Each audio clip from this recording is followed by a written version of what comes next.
उत्तराखंड में फर्जी अंतर्राष्ट्रीय कॉल सेंटर खोलकर ठगी करने वाले गिरोहों की बेखौफ सक्रियता चिंता में डाल रही है। प्रश्न पुलिस की कार्यशैली पर भी उठ रहे हैं।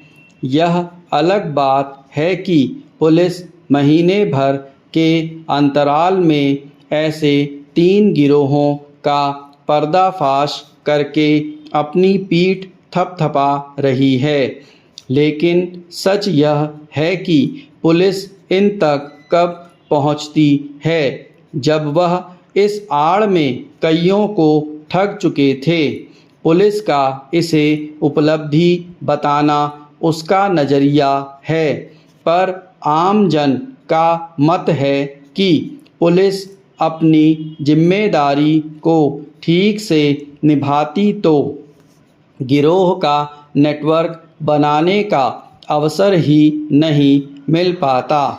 प्रश्न इसलिए भी उठ रहे हैं कि ऐसे मामलों में पुलिस तभी सक्रिय होती है जब पीड़ित उस तक पहुंचता है।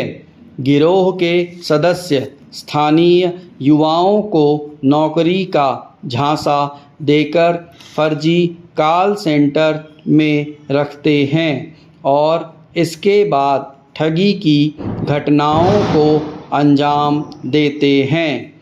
भोले भाले लोगों को अपने जाल में फंसाते हैं और उनसे मोटी रकम अपने खातों में ट्रांसफ़र करा लेते हैं। इसके बाद वह रातों रात भाग जाते हैं। पकड़ में आते हैं मामूली वेतन पर काम करने वाले स्थानीय युवा। चिंता का विषय यह कि जब गिरोह किसी शहर में अपना जाल फैलाते हैं तो तब क्यों नहीं पुलिस सजग होती। थाने और बीट पुलिसिंग का अर्थ ही यही है कि उसके क्षेत्र में होने वाली हर गतिविधि पर उसकी नज़र रहे। विडंबना यह कि पुलिस इससे बेखबर रहती है या फिर जानबूझकर अनजान बनी रहती है। किसी गिरोह के पकड़े जाने पर भी पुलिस उसके सरगनाओं तक कम ही पहुंच पाती है।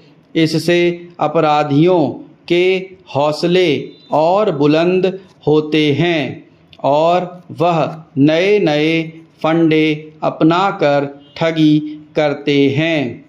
सूरते हाल पुलिस को आत्ममंथन करना चाहिए कि वह कैसे इस समस्या से पार पा सकती है। यही जिम्मेदारी आम जन की भी है। किसी तरह की संदिग्ध गतिविधि दिखने पर सजग होने की ज़रूरत है। तभी इस प्रकार गतिविधियां संचालित करने वालों पर नकेल डाली जा सकती है।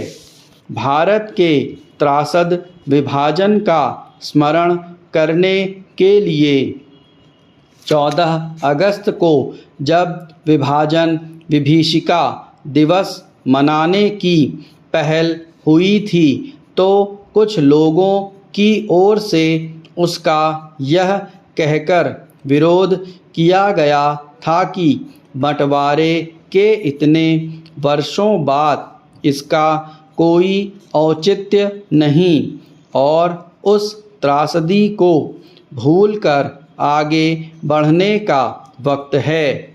लेकिन बांग्लादेश की घटनाएं यह बता रही हैं कि विभाजन के इस दंश को भुलाए नहीं जा सकते।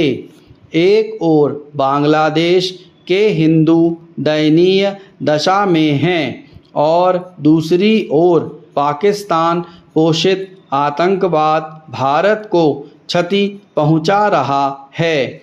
यह सच है। स्टॉप।